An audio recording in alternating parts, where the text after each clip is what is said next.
ಮಾರ್ಕೆಟ್ನಾಗ ಎಲ್ಲ ಪ್ರಾಡಕ್ಟ್ ಸಿಗ್ತಾವ ಆದ್ರ ಸತಿ ನನಗೆ ಏನ್ ಮದುವೆಗಳು ಮಾಡ್ಬೇಕಂತ ಅರ್ಥ ಆಗಬಲ್ದು. ಊರಾಗ ಹೋಗಿದ್ರೆ ಜನ ಎಲ್ಲ ರೈತರುಗಳಿಗೆ ನಮಸ್ಕಾರ. ನನ್ನ ಹೆಸರು ಮಲ್ಲಿಕಾರ್ಜುನ, ನಂದು ಹತ್ತಬೆಳಗಲ್ ಗ್ರಾಮ. ನಾನು ಈ ವರ್ಷ 2 ಎಕರೆ ಹತ್ತಿಟ್ಟಿನಿ. ಹತ್ತಿಟ್ಟು 45 ದಿವಸ ಆಗೈತೆ. ಹೊಲ್ದಾಗ ಬಂದು ನೋಡಿದ್ರೆ ಧೂಮ ಏನು ಕೆಂಪುಳ ಬಿದ್ದಾವ.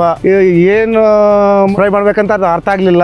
ಆದ್ರೆ ಮಾರ್ಕೆಟ್ನಾಗ ಎಲ್ಲ ಪ್ರಾಡಕ್ಟ್ ಸಿಗ್ತಾವ ಆದ್ರ ಸತಿ ನನಗೆ ಏನ್ ಮದುವೆಗಳು ಮಾಡ್ಬೇಕಂತ ಅರ್ಥ ಆಗಬಲ್ದು. ಊರಾಗ ಹೋಗಿದ್ರೆ ಜನ ಕುಂತಿದ್ರು, ಅವರು ನನಗೆ ಹೇಳಿದ್ರು ಈಗ ಆದನ್ ಮೋಹನ್ ರೇಡ್ನಾಗ ಒಳ್ಳೆ ಮದುವೆಗಳು ಸಿಗ್ತಾವ, ಅಲ್ಲಿಗೆ ಹೋಗಿ ಅವ್ರು ಕೇಳು ಅವ್ರು ಕೊಡ್ತಾರಂತ ಹೇಳಿದ್ರು. ಅಲ್ಲಿಗೆ ಹೋಗಿ ಕೇಳಿನಿ. ಅವರು ನನಗೆ ಜೈಗಸ್ ಜೋಡಿಯೋ ಸೂಪರ್ ಅಂತ ಮದ್ದುಗಳು ಕೊಟ್ಟಾರ.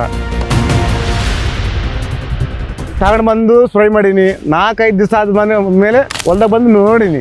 ಆದ್ರೆ ದೋಮಿಲ್ಲ, ಏನಿಲ್ಲ, ಕೆಂಪುಲಿಲ್ಲ. ಆದ್ರೆ ಇವ್ರು ಬೇಸ್ ಬಂದತ್ತೆ ಊದಾಗ ಒಂದು ಏನೇನಿಲ್ಲ. ಇವಾಗ ನನಗೆ ತುಂಬಾ ಸಂತೋಷವಾಗಿ ಇದ್ದೀನಿ. ನಮಸ್ಕಾರ.